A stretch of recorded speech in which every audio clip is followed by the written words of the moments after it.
এই যে আর শ্রীনগরের ভিতরে সেটা যে পড়শি, এই পড়শি হচ্ছে আমার পরম গুরু, যিনি আমার ভালো মন্দ সব দিক নির্দেশনা দেয়, কিন্তু আমি না, সে হচ্ছে পরম গুরু।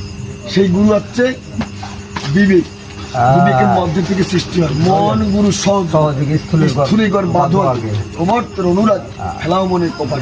এবার যে ঘুরছে মনের আঘাত ঠিক তাই গুরু। গুরুর সঙ্গে শিষ্যের সম্পর্ক কি? গুরু শিষ্যের সম্পর্ক হচ্ছে স্বামী স্ত্রীর সম্পর্ক।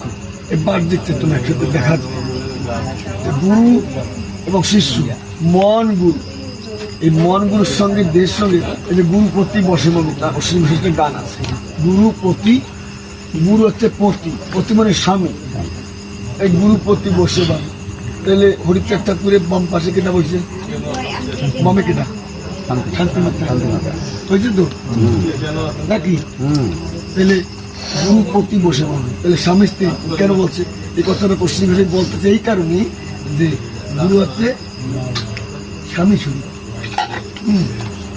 গুরু প্রতি বসে মানে গুরুর বামে বসতে হবে।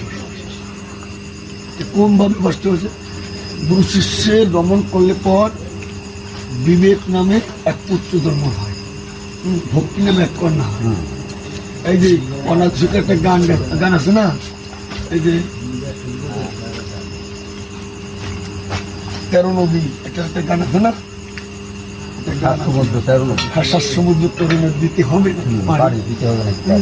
7টা সমুদ্র, 13টা নদী এই দেহের মধ্যে আছে। এই দেহের মধ্যে ধারাবাহিকতা বুঝতে গেলে এই গানের মধ্যে ঢুকতে হবে। ভব নদী ভাবনা জেনে থেকে সামাল সামাল বলতে পারি, নদীর ত্রিবিনিয়ায় তুফান হয়। সেই নদীর তরঙ্গ দেখে কত যোগী ঋষি বসে কিনারা। আমি কাকে বাবা আলোচনা করছিলাম না যে দশরথ